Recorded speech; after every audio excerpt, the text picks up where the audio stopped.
at the time I was, I guess, 28 when I first, stepped into the crypto world of professionally. And of course, the money is good. It's a very fast-moving industry. But me as a person felt like I wasn't being net productive to society. Not only that, now that I'm becoming a father, I just didn't feel like I could be proud when everything finishes and when everything ends, that I can turn to my daughter and say, this is what I did. Wow. This is the type of industry that I was in.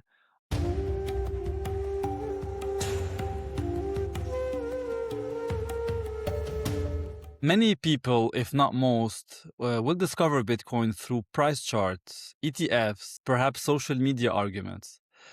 But in some parts of the world, Bitcoin is not just an investment thesis. It is also a response to instability, currency weakness, and a system that increasingly people do not trust. So if you are curious to know what Bitcoin adoption looks like on the ground, today we are joined by Sajith Caldera, founder of Bitcoin Sri Lanka, entrepreneur, educator, and someone who's building one of the strongest grassroots Bitcoin communities in South Asia. Hello, Saj. Welcome to the show. Hey, thank you so much for having me.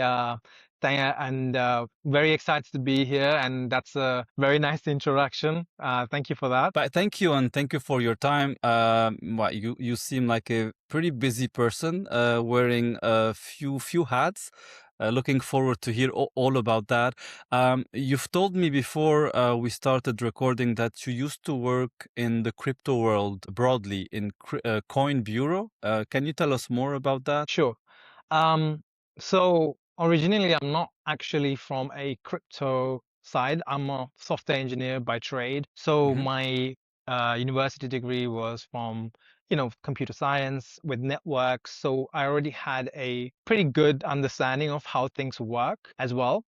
When it comes to, something like a distributed network or distributed databases, etc., etc. And then, of course, when the idea of peer-to-peer money came to my world, I didn't really think about it in a technological advancements. I first thought about it as money and almost like another way to make money, because it came to my life when I was, I think, very young in university. That's when I first um, got my hands on, I guess, my first Bitcoin. At that time, yes, it was very cheap and it was very accessible. Nobody knew about it, right? And after a while, life goes on and you kind of forget about it. Then um, I went into tech, the SaaS world, corporate world, and we went through one exit. And after that, I kind of got bored. I was always a startup person. That guy that I was running around the office in a very small team. I always found joy in that. Um, and and then one of my friends came up to me and he said, like, there's an opportunity. A small YouTube channel at that time is looking for a CTO to help them expand their services, etc. So I did, and I worked with them for close to 3 years.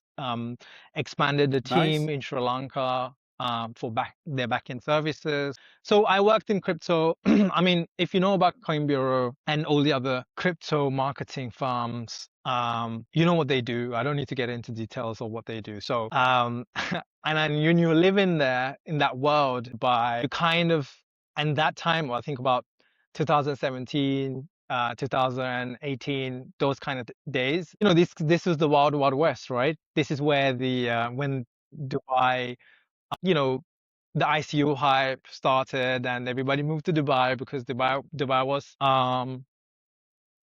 I guess, welcoming everybody with open arms. And the regulation was not there yet, but it's becoming more friendly. They're putting together the frameworks. So um, while you go through this, maybe you've heard something like um, 1 year in crypto is like 5 years in a normal corporate job.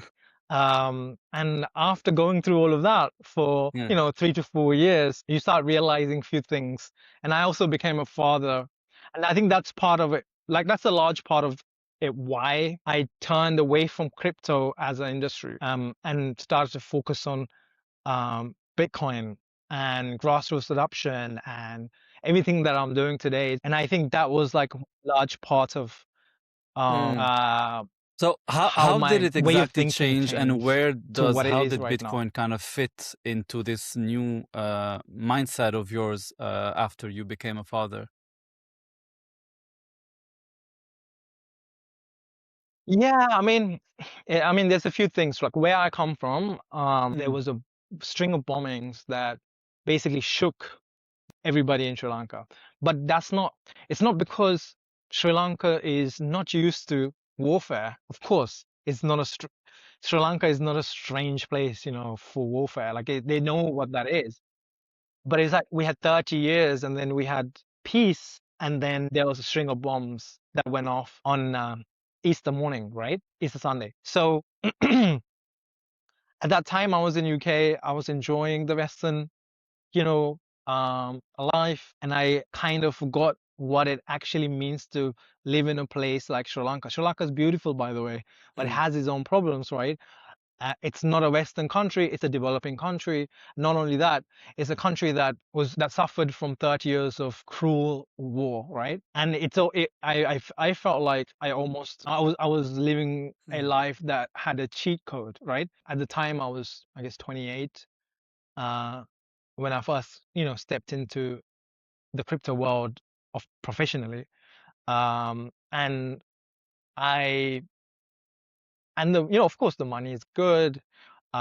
It's a very fast-moving industry, but I never felt like this is just me and my opinion, and it doesn't reflect Mhm. on what the company does or what the industry does as a whole. I must say that. But me as a person felt like I wasn't being net productive to society, and not only that, Mm. I wasn't providing net positive value. Not only that, now that I'm becoming a father, I just didn't feel like I could be proud um, when everything finishes and when everything ends, that I can turn to my daughter and say, "This is what I did. Wow. This is the type of industry that I was in," um, and that's just what that was going through my head, right? Um, how does doing what you do today, working in a Bitcoin focused world, which we will talk more about, how do you feel that is something that could make your daughter proud of you? So I'll give you um, a very straightforward answer to that, and then but there's also a very deep answer to that. One of the main things that I saw that's difference between Bitcoin and everything else was the fact that everything else felt like gambling. That we are getting a lot of people into degenerate gambling. That's what I felt like crypto industry as a whole was doing. Mm. While Bitcoin felt like something completely different. And the fundamentals behind Bitcoin is something that I could stand on, like the idea of saving for the future, protecting yourself, protecting your purchasing power. These don't go with the same like category as gambling to me in my head. Mm. So that's one of the biggest things that basically made me like a very distinct divider between the two different um industries, right? Or the types of products and the protocols or the technologies or narratives, right? I felt like everything else apart outside of Bitcoin was pushing some sort of um, gambling product, regardless of what it is. That's it. I just wanted to be away from that all, right? Because already we have a stigma in the crypto world. If you're a crypto guy, potentially, whether you did something good or not, there's a higher chance of you getting labeled as a scammer, a pre-sale artist, ICO artist, NFTs, shiller, you name it, right? So it's already got a bad name, regardless of what you do. So it was time that I stand behind something that actually has um, meaning apart from just getting rich, or just running behind a narrative, Mm. running behind every cycle has some sort of Yeah. narrative, and just pumping and talking about things that you don't really know. Like a lot of these industry guys, they don't really know what they're talking about. Actually don't. On a technical level, they don't. On a philosophical level, they don't either. What they see is just money. That's one of the things that Hmm. I found in Bitcoin versus everything else. That there is a clear boundary on what you hold yourself as. Okay, I have these principles and I don't want to. There are moral things that are tied to this versus, pretty much no principles, right?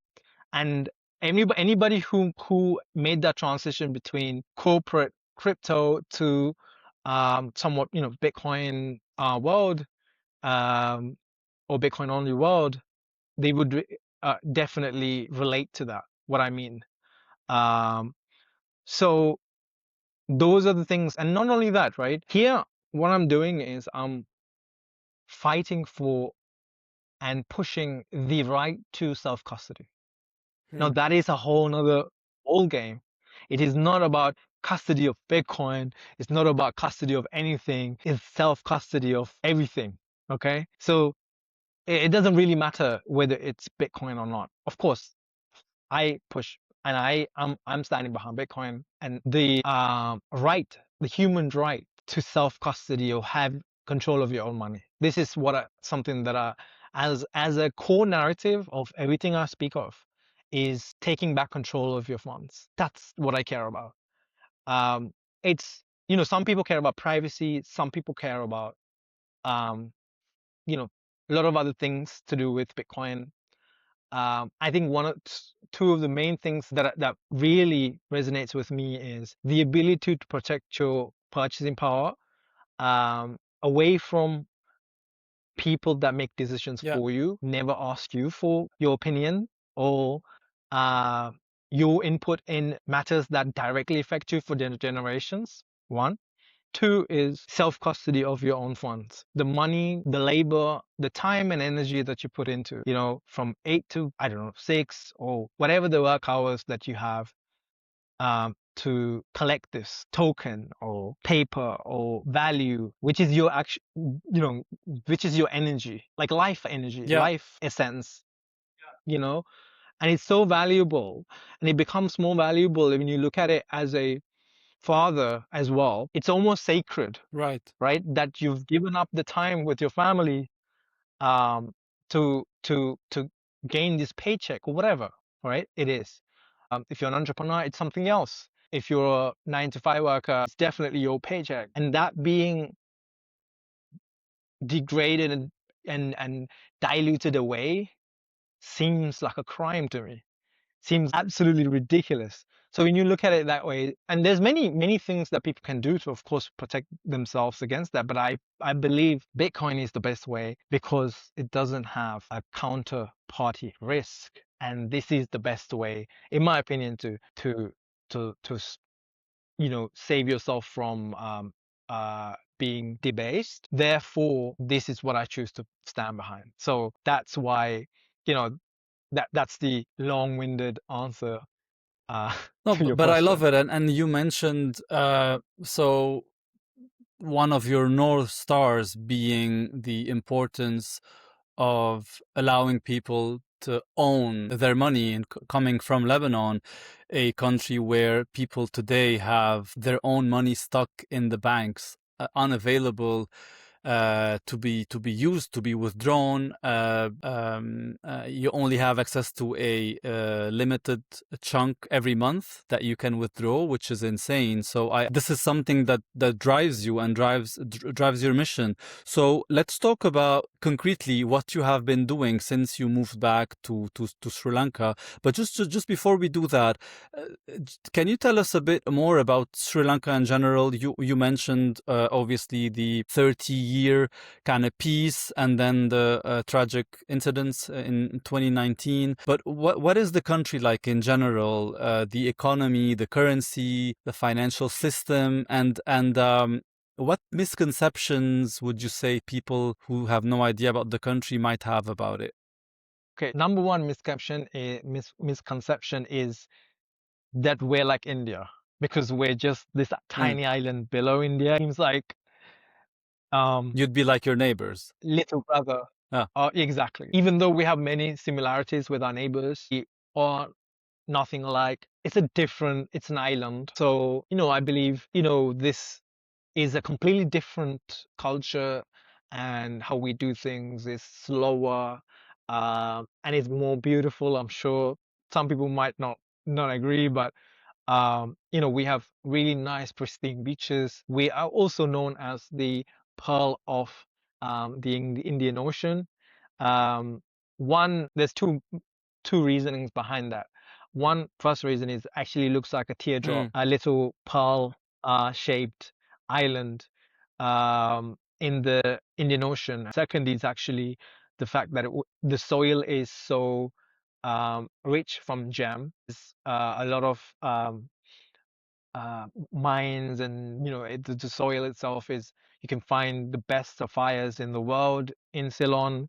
Ceylon is another name in the colonial times for Sri Lanka. Sri Lanka has been colonized by pretty much every seafaring colony or empire, starting from Portuguese to Dutch to the English, and the English had the largest or the longest stint, uh, I think close to around 200 years. So there's a lot of colonial heritage. So my name, Caldera, is a Portuguese name or surname.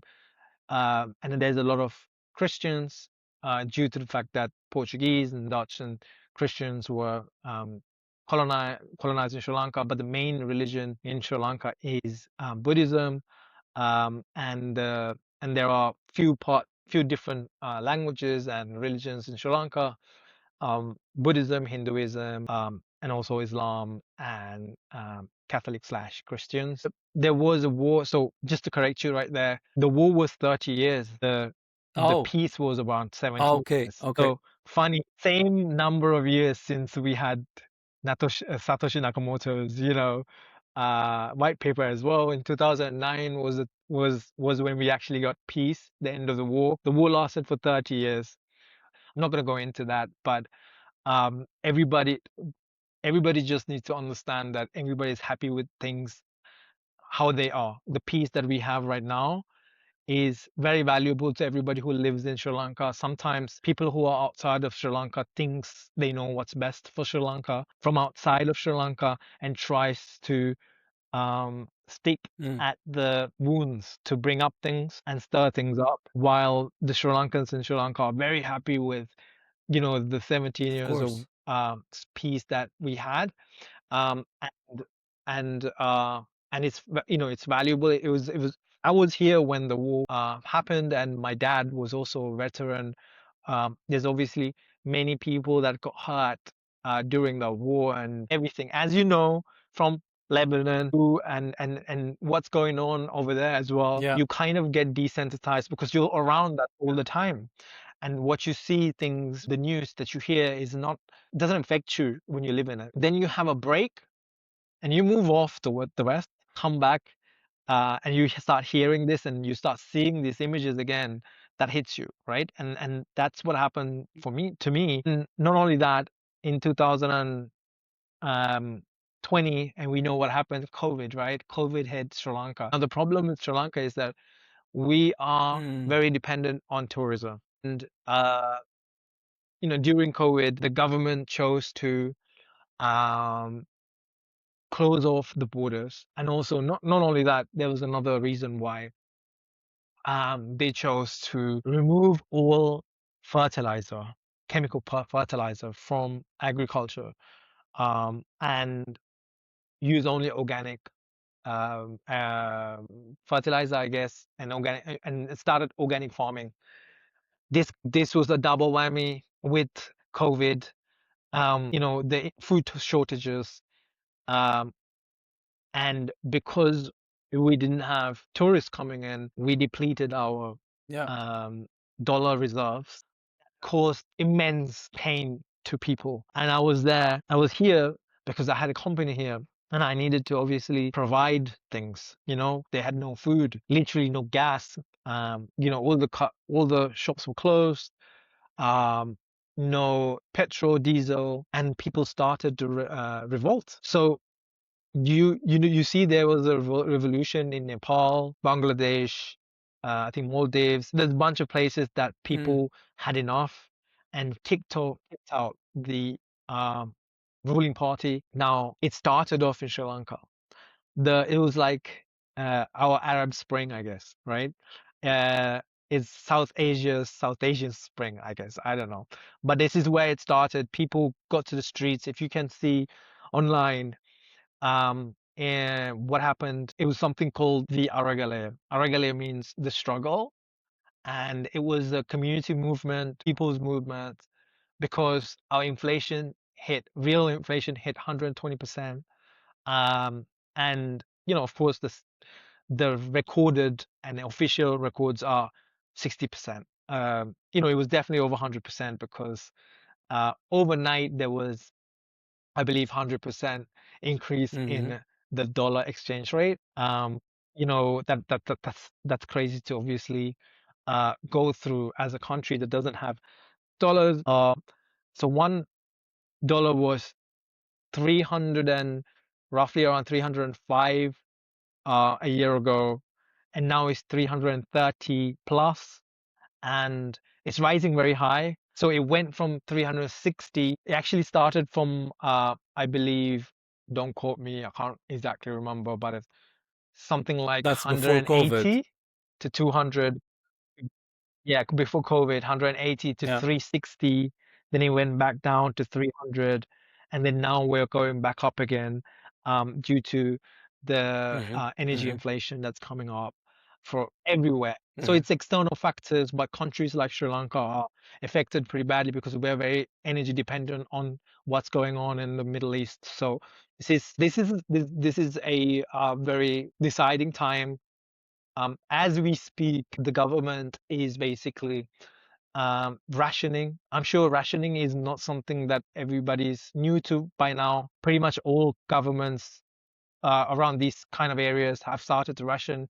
Sri Lanka was a little bit Mm-hmm. more prepared for these type of situations because we had rationing plans from 2020, 22 times. It only took us a little bit of time to Okay. redeploy those rationing plans. But we are actually in the middle of a process of rationing fuel right now, where I am also given a QR code where I can only have 25 liters Wow. per week, and not every day that I can have it. So every week it gets reset, and they also do rationing every day where if your number plate Yeah. ends with an odd number, you can do one day.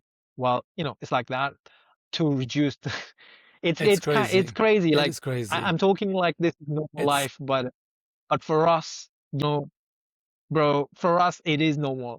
It's been normal for 20 since 2022. Now we're desensitized again to that because I can feel mm, everybody's going back to normal life. They're like, that QR rationing thing is a normal thing. Um, and this is what's happening in Sri Lanka. And Sri Lanka is a beautiful country. Like it has amazing cultures. We have amazing landscape. Uh, and anybody who wants to see, I guess, a unique side to South Asia, where a unique kind of a Zanzibar like experience in South Asia, right? Of course, it's bigger than Zanzibar. It's I guess more developed, but it still has the same kind of feeling, beachy, slow. It's definitely slower than India and it's slower than many other countries. It's a bit like the Caribbean. Um, and humid Sri Lanka for. That's where obviously I come from. I love Sri Lanka, as you can nice. probably And tell. like what you're saying sounds very eerily similar to things that we might have experienced in Lebanon, in many different countries as well.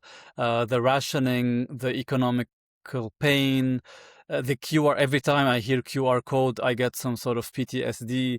But to paint less, I mean, it's not like you're trying to be negative. You're just painting a realistic picture.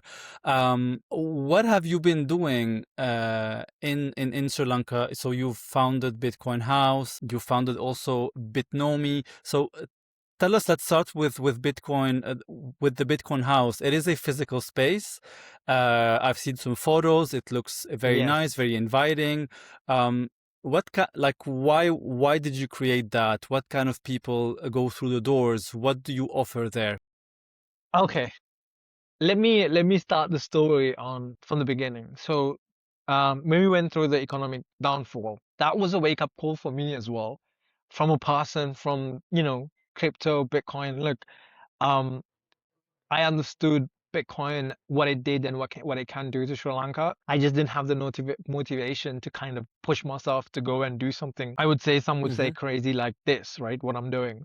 And somehow things that like the things that I explained before, I found the courage and the motivation to do this. And one of the reasons also was um, the tight capital controls that we had. So the capital controls got worse. So we're also a very closed society, a very closed economy. Controls on pricing, uh, and tight controls of Mm-hmm. outgoing dollar flows, um, even before the crisis.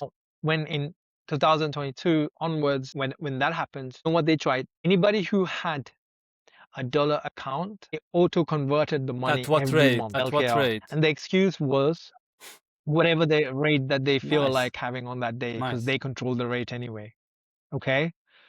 Um, and I mean, this is like a step up from what we were going through and what people accepted, right? Yeah, I, as a exporter of skills as a tech company, had money in my dollars, and one day I wake up and they're not there anymore, and they're in my LKR account, which I specifically didn't want to put in there because, of course, the value of that is peanuts, right? It's very fragile. And I just started thinking like, how privileged are Mm-hmm. some Western societies right now, that they don't have to go through this, and how many options do Yeah. they have to protect themselves? Like, they have immense opportunities, they have a lot of things that they can do to basically not have money in their bank account, while Sri Lanka is still like very cash dependent. You cannot move money out of the country, you cannot hold dollars. They made it illegal to hold dollars, very uh, pretty much like what they did with gold. And you had to if you had dollars at home, you Mm-hmm. had to put it in the bank.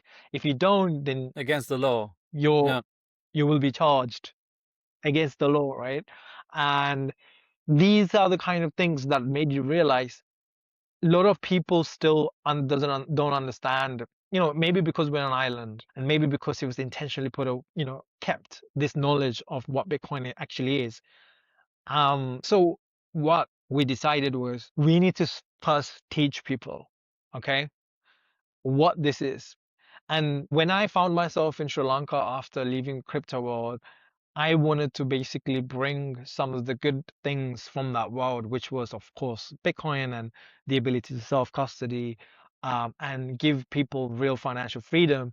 But I didn't know how to actually Mm-hmm. give it to people.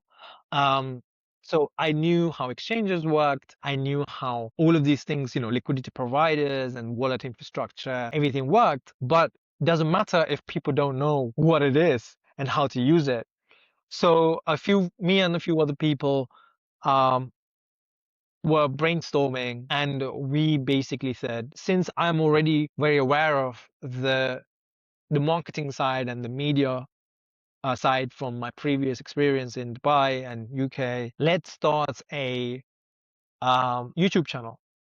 As Coin Bureau as a YouTube channel is very successful. So I could attempt Yeah. to kind of replicate some of the success, but in Bitcoin, right? Like in Bitcoin with my own spin, localizing it.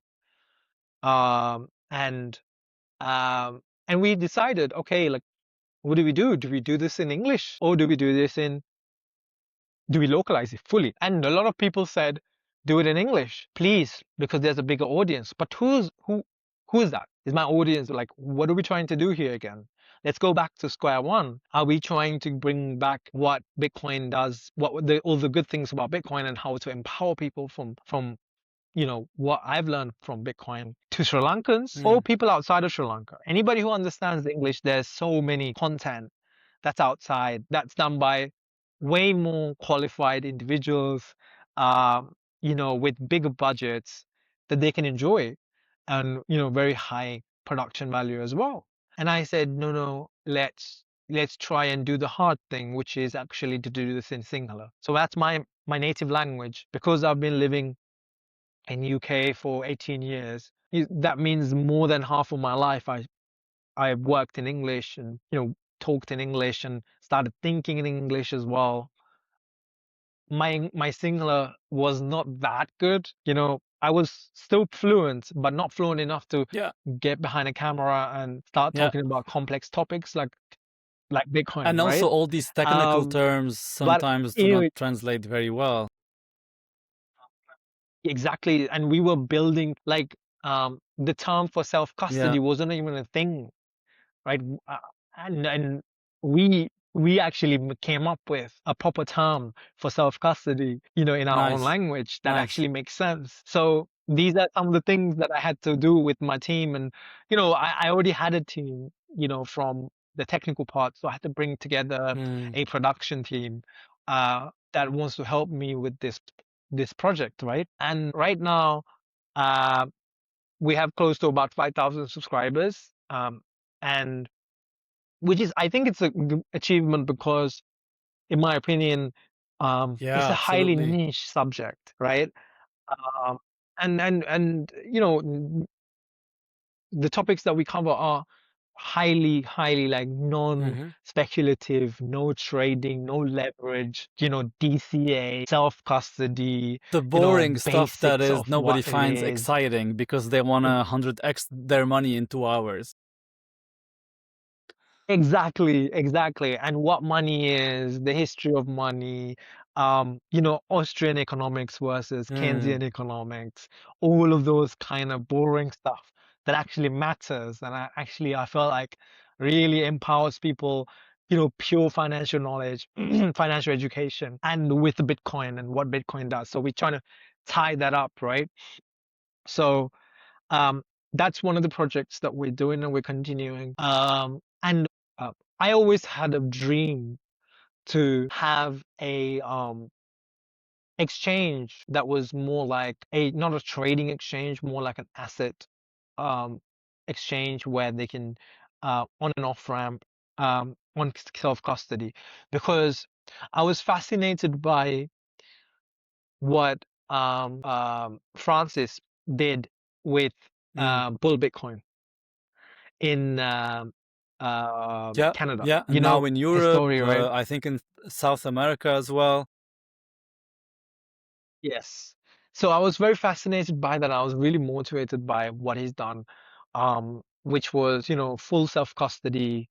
And it was a on and off ramp that basically allowed people to take custody of their funds and their Bitcoin, allowed them to use Bitcoin to pay bills, all of those kind of cool features that made Bitcoin not only a store of value, but also a day-to-day uh, medium of exchange too. So you Yeah, give all the tools and the users basically pick what they want to do with Bitcoin, whether they want to store it for their future or do they want to spend it or sell it back to fiat, doesn't matter. But that is like the fundamental requirement for markets like this when you look outside of um, the the general centralized crypto casino way, right? So that's what I wanted to build. um, that was always in our head, right? Like how to do this. We wanted to do lots of different things, but we ended up becoming we ended up kind of focusing on that because, like Francis said in his story, when you try and teach people about Bitcoin, um, you start Mm-hmm. getting questions like, how do I buy Bitcoin? How do I invest in Bitcoin? How do I save in Bitcoin? What's the safest way to do this? What's the best way to do this? How do you store Bitcoin? So all of these questions kind of become really Yeah. practical. These are practical questions. Like, what are you supposed to do? Like I mean, like I have a video that basically, I mean, this is proof that we didn't start Bitcoin Sri Lanka just to sell Bitcoin because I have a video showing people how to go to Binance, make Oh, an account, you know, buy from USDT, get some USDT and then swap it to BTC. Like I had to show that because yeah. that's like one of the questions I kept getting. But then I wasn't really comfortable with pointing people to go to a centralized exchange, give off your custody because I'm always saying no, no, no, self custody. But then when someone asks me, hey, how do I go and do this? I don't have an option for them Mm, mm. in Sri Lanka. So my next natural step was to build something that these people can go and put their money and get what they needed So um, how is the Bitomi way it's supposed different to. than say Binance or other platforms? Mm. So what we do is it's like I said, it's very much like Bull Bitcoin. Okay, like I didn't just copy them, but there was no other Right. model that fit the problem that we were trying to solve, which is how do you solve the self custody problem at the same time give Mm, them access to Bitcoin through an exchange kind of mm. OTC setup, right? So we don't have an order book, okay? We are the Okay. buyer and we are the Mm-hmm. seller. Simple. Okay. So a person would set up, okay, so this is where some Bitcoiners, I told you, privacy is right now is not a concern for Sri Lanka and it's generally not a concern for me. Why?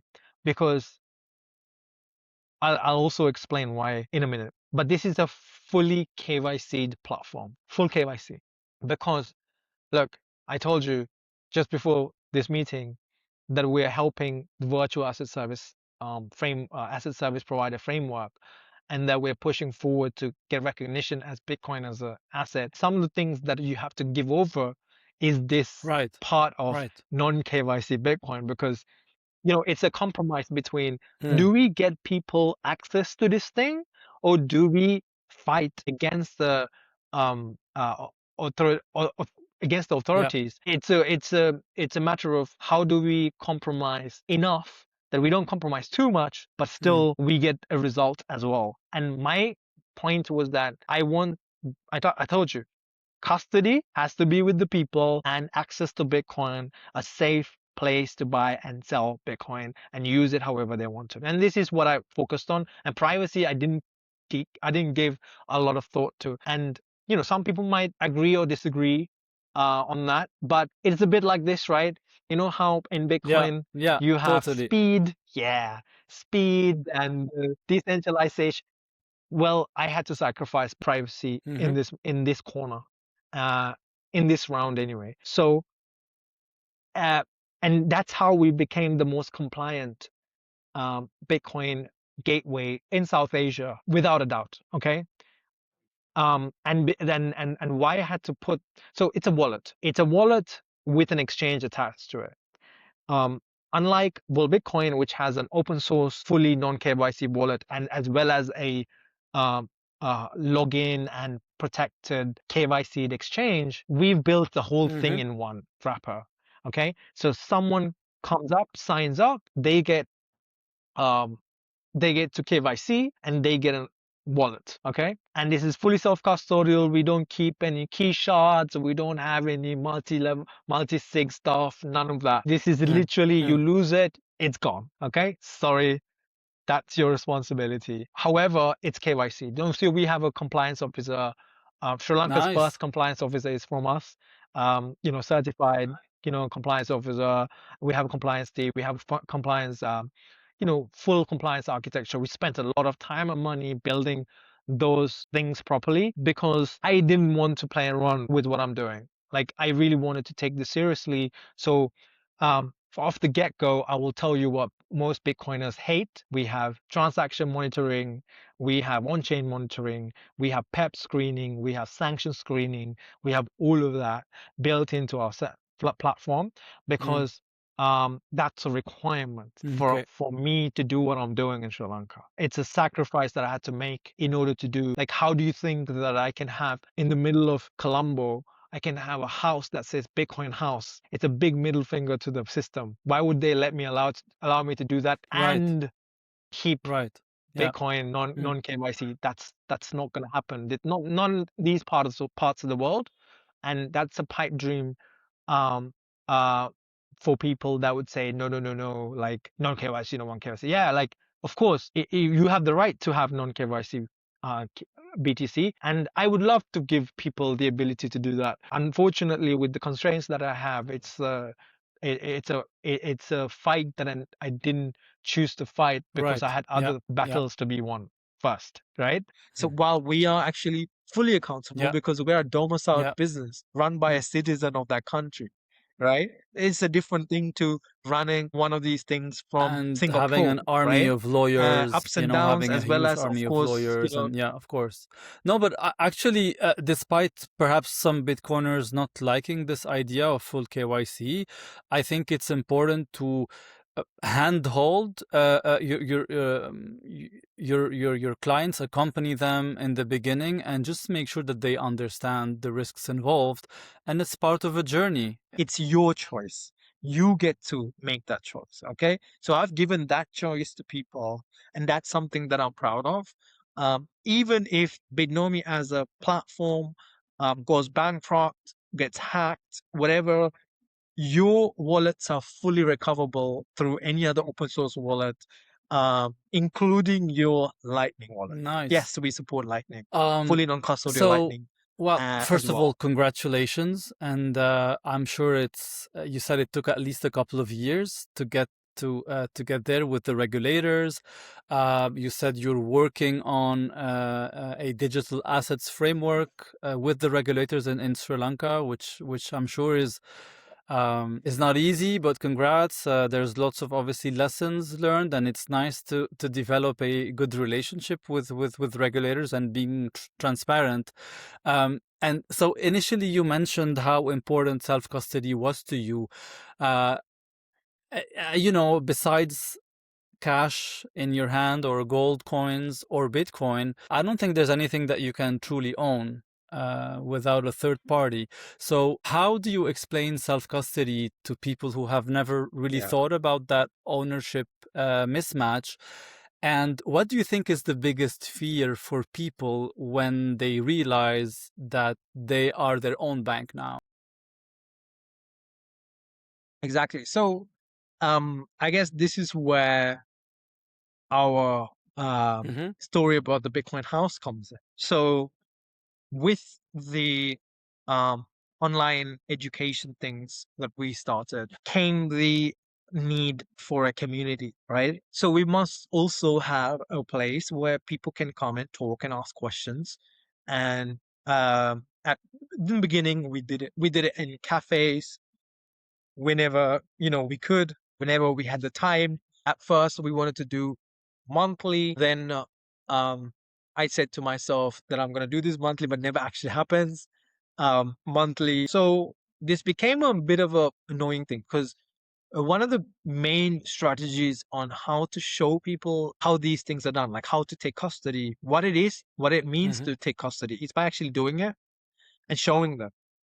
And this basically becomes extremely hard to do over the internet, over the screen, and it's more effective face to face. So we kept missing these opportunities to have meetups. We had, I don't know, 4 or 5 meetups in 1 year in Colombo, and this wasn't enough for us. Like, it just felt like we wanted more community engagement and a lot of interesting people were coming around us, a lot of support from big people and people who are close to the government, and they all wanted to kind of get involved. Then I thought to myself, look, actually, how it started was I got an invitation to go to India. India has an amazing grassroots organization called Bitshala, which I was invited to as a guest speaker to one of their summits. These guys are open source developers and they are building a community there, Bitcoin first and Bitcoin only Bitcoin community there.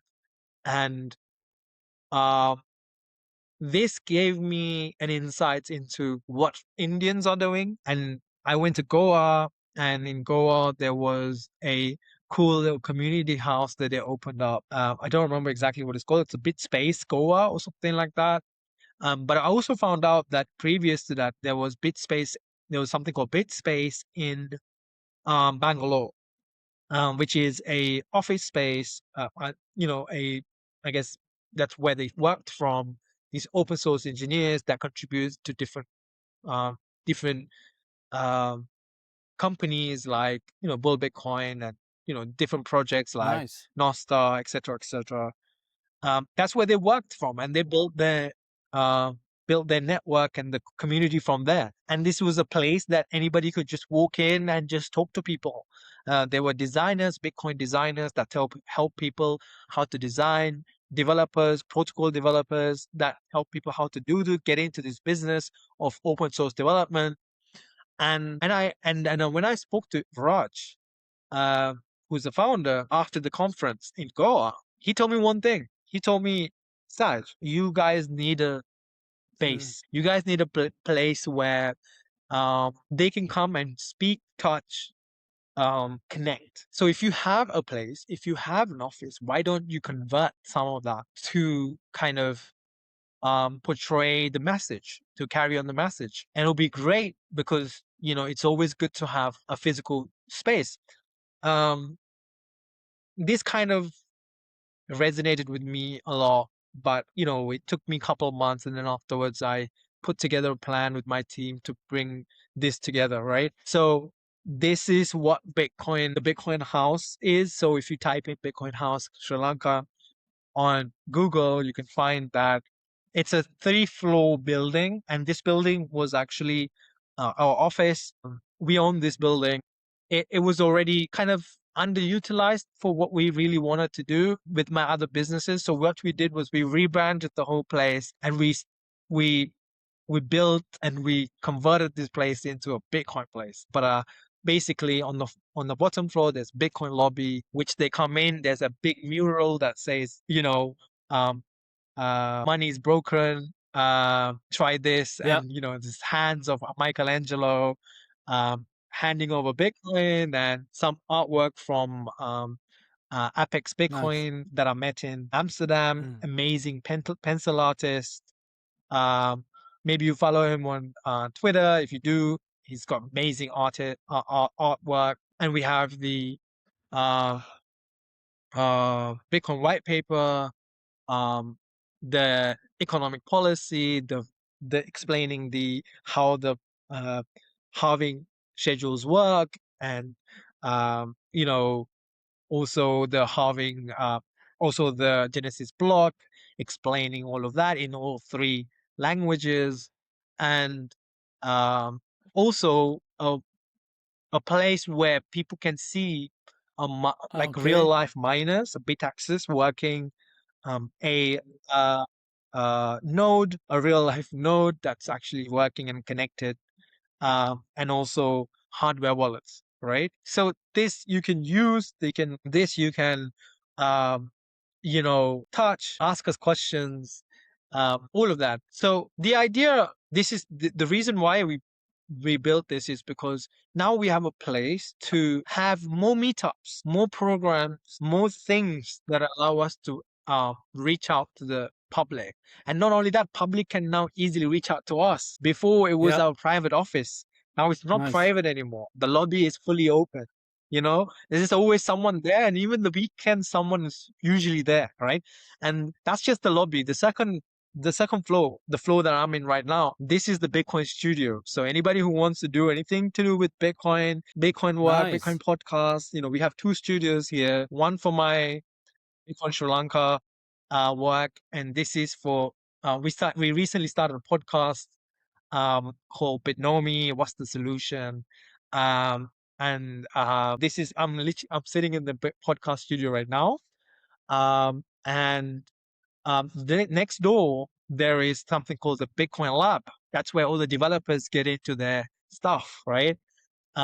That's where the product team of Bitnomi is working, and the marketing team, the build, editors, blah blah blah. I don't have a big team. I have about 8 people helping me to build this, um, and it's self-funded right now. So, and the third floor is actually what we call the Bitcoin workspace, and also Bitcoin residence. So in the residence, there's 2 people living there that helps me. Anyone who is from abroad that who wants to come and visit Sri Lanka and work with us, come and work in the workspace. They can come there. Wow. There's bunk beds that they can Wow. share, with the That's guys, and amazing. yeah. You come here, you can chill there. Yeah, it's like a new apartment. I used to live there when I Okay. used to travel back and forth from UK to Sri Lanka. So I converted that place to a living space, and the right opposite that. So you walk across, um, the stairs. You get the workspace that that's where the meeting room is. That's where everybody can come and work that's outside of our Okay. team. They can come and, do some work or whatever, but that's where we usually have our meetings and stuff. And the third and the fourth floor, yeah, it's 4 floors. The fourth floor is actually is the newest addition to um our house. It's called the Bitcoin rooftop. Okay. Now this is like a pretty cool place. We always had like a rooftop, but we could never do anything with them Yeah. because in Sri Lanka we have monsoon rains, and it's hot and rainy. So half the year it's hot and then half the year it's raining. So you can't really use it.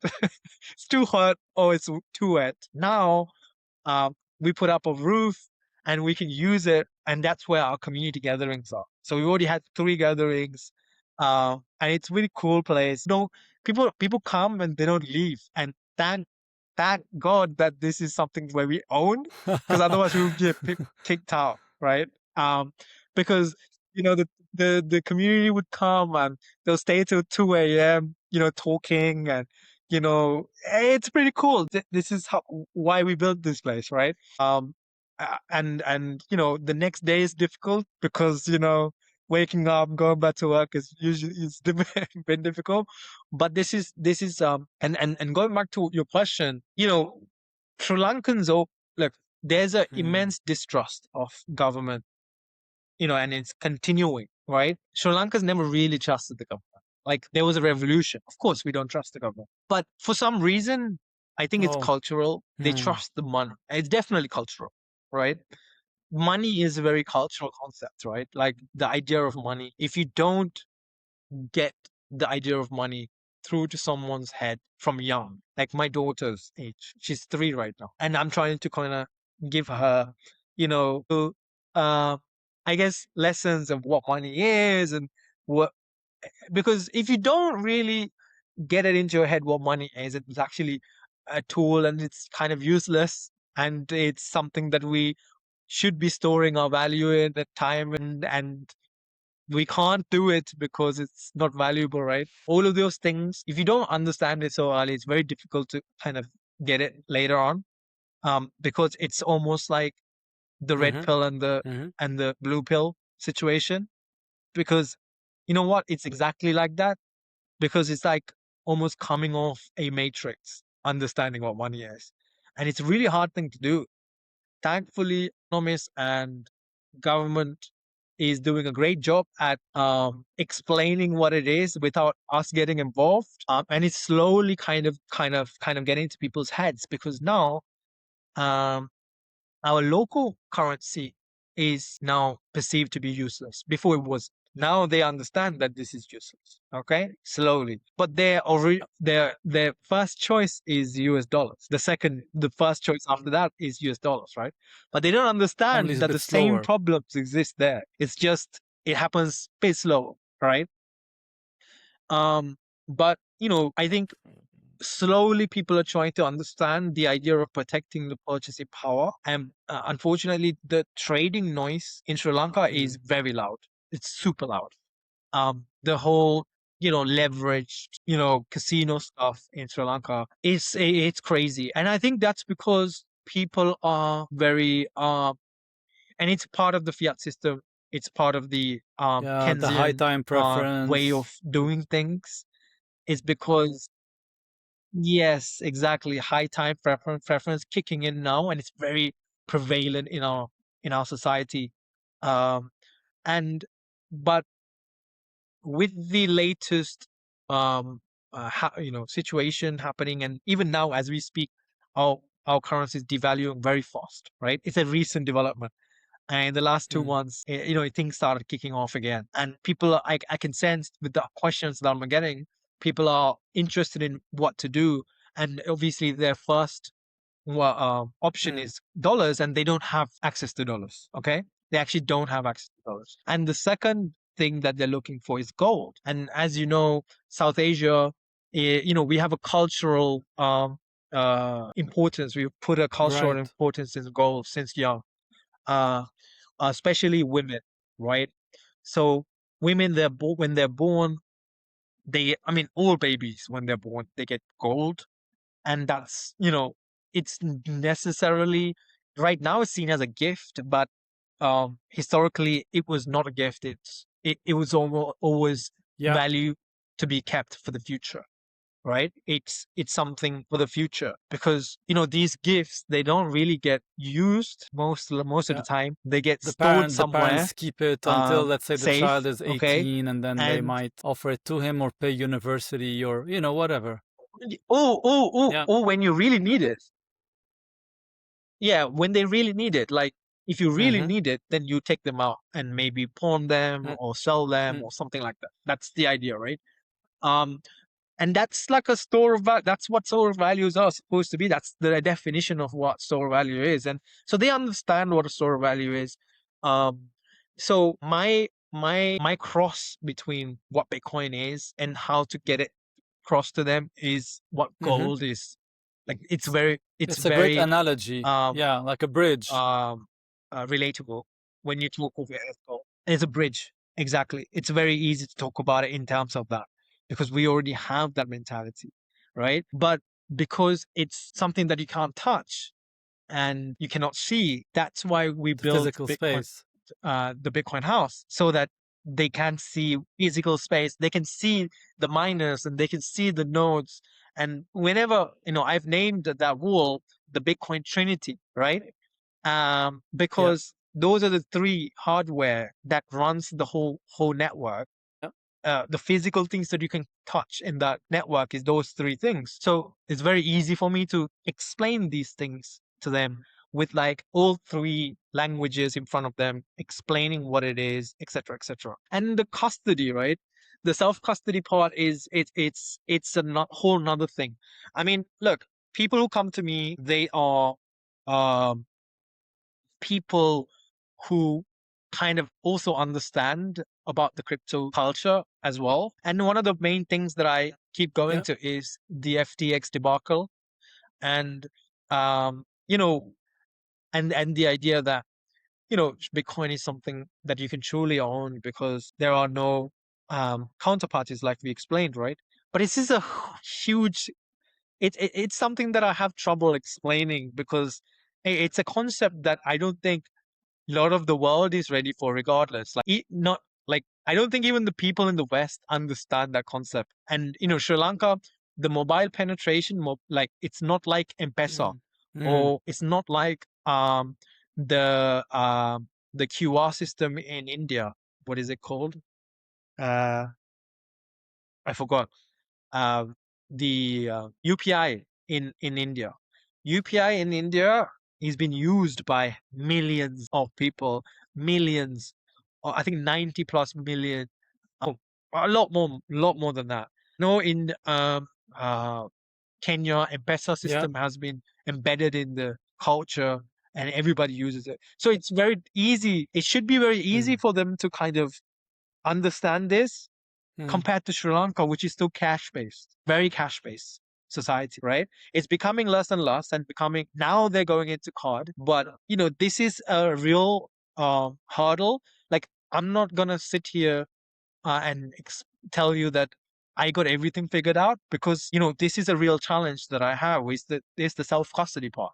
Like, even the people who's been in Bitcoin for so long in Sri Lanka, people who are in our community, they still kind of trust, giving custody over to an exchange, even though I've shown, time after time what happens when you do, and examples of, these horror stories. And they understand it. They understand how to self custody. They get it, but they still kind of don't. I think it's also part of trusting themselves.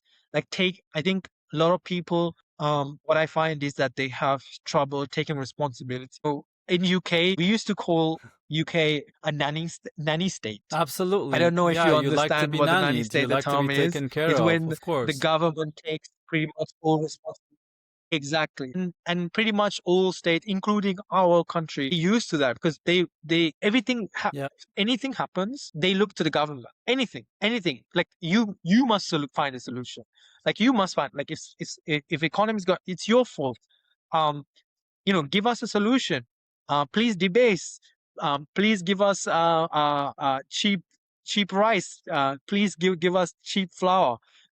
Cheap. Please give us cheap sugar. They expect solutions from the government. I think, I think it's Yeah. part of that as well. That the mentality of people, like people don't really understand what it means to be sovereign, because so long the government has basically uh, almost raised them with no responsibilities. Like taking responsibility for your Hmm. finances fully. Like, I mean, Is a fully. I new think thing. it's a concept that a It's lot of very people don't recent. understand, unfortunately. And that's like that's yes, and Yeah. that's the challenge that we have in front of us. And if we can get people to adopt that, not only Bitcoin, adopting Bitcoin, yeah, like yeah, of course, yeah, understanding and saving uh, their their value in Bitcoin, maybe the first step, yeah, fine. But then giving Yeah. that money over to a third party is probably taking 5 steps back, in my opinion. So if you want to take another step forward and not take 5 steps back, you should probably take the self custody route. And that's the right way to do this, right? But that's just how I see it. It's very difficult in practice. Actually, it's very difficult to get people to understand it, but that's my mission. But you mentioned sometimes in Sri Lanka access to dollars being difficult.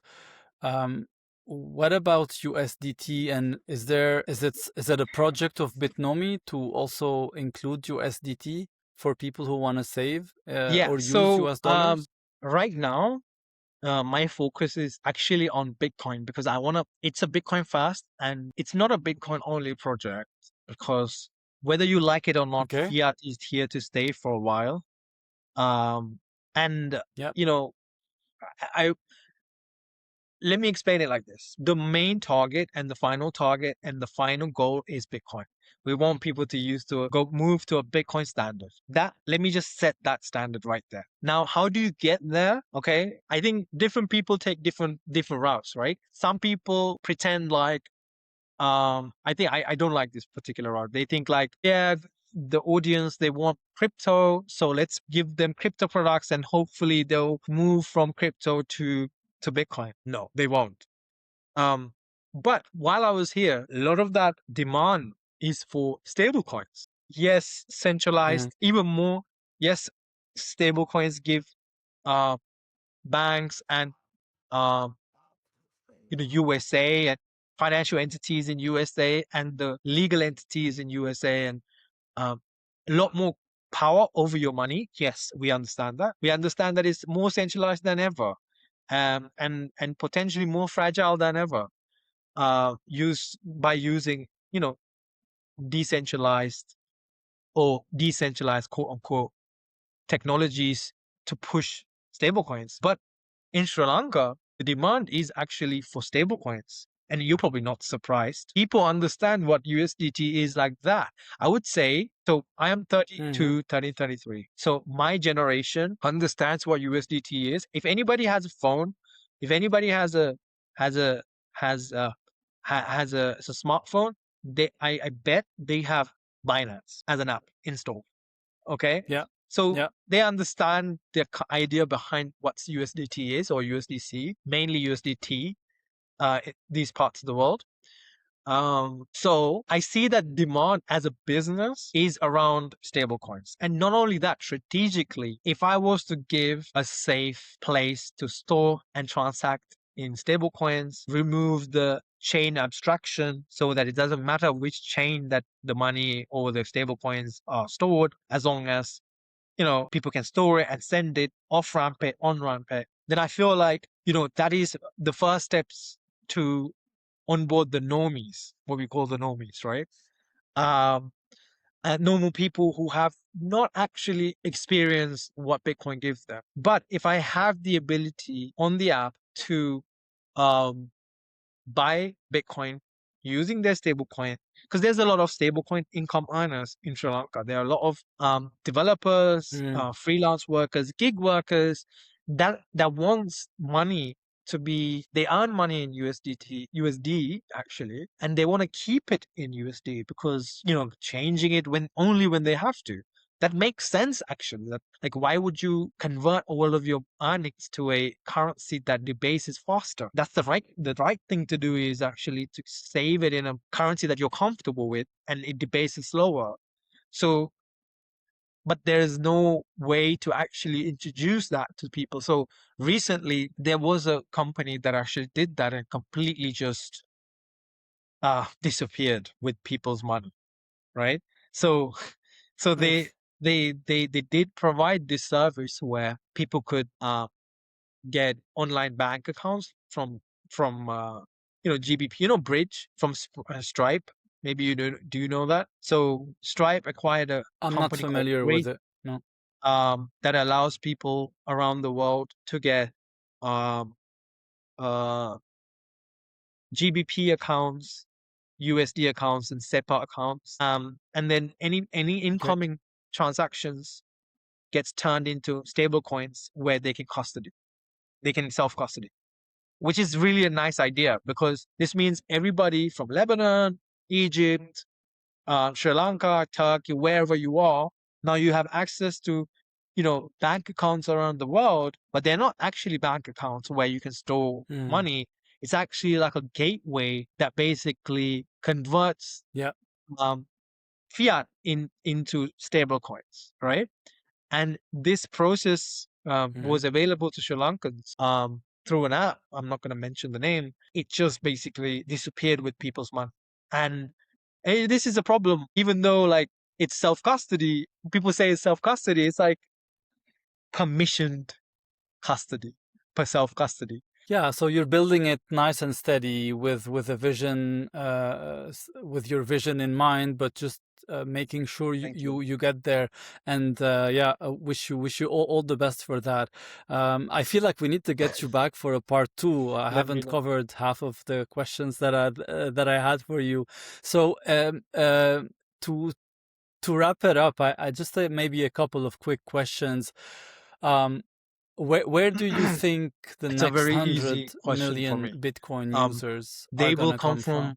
from global south.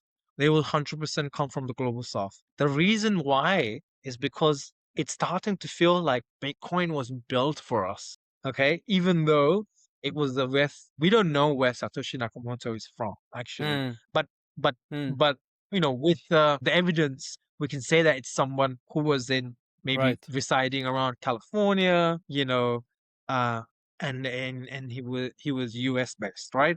So he's from the West. Although he actually solved a problem that was very relevant to, the global South. Um, and I think this is a recurring theme in some of the global South Bitcoin personalities, thought leaders, everything. Everybody's like, it is not just a a number go up technology for these regions. It's a survival mechanism. It's what, protects their, life essence, which is, Mm, the time and energy that we spend trying to earn money, and what is more important than that? It's just the fact that Bitcoin does have a um, bad marketing, uh, bad CMO, I guess. I don't know, or lack of CMO. It gets pushed into a lot of other stuff as well. So people don't really realize it, and they think some people think it's a scam, blah blah blah, or whatever.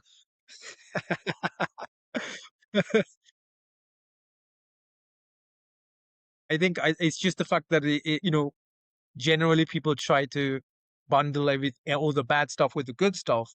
Um, to answer your question, I think Africa. I had a conversation with one of my friends.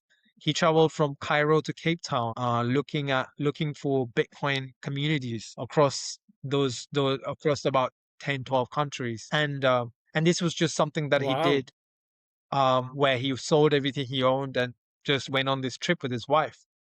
And he was in my studio, and I was interviewing him, Wow. and one of the things that he said really resonated with me, um, and it was that Africa is not supposed to have borders. Africa is supposed to have a common currency, that they could transfer value across this big massive continent. And if they were able to do that, if Africa didn't have borders like they did, and they had a common currency they could do uh, uh, value transfers, Africa would be unstoppable. And he feels like Africa is the new frontier for Bitcoin, and I believe that too. And not only Africa, I think uh, most of the countries and regions that suffer from the same conditions in their monetary system will embrace Bitcoin faster, because they don't have any other options compared to other more stable. Not n- No financial no economy is Right. stable right now and never will be. But there are, of course, more stable and less stable. And less stable are the global south countries, and they will definitely onboard the next 100 million Bitcoiners to the network. And that's for sure. I believe that for sure.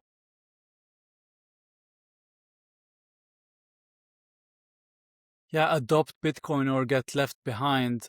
Cheers to that. Saj, thanks again for your time. And like I said, I'm expecting a part two so we can cover everything we wanted to ask you. Thanks again, and Thank you yeah, so much and for having me. all the Thank best you for your time, in and all your I would love projects in to Sri Lanka. give you the part two. Just ping me. We'll cover the rest of the questions that you had.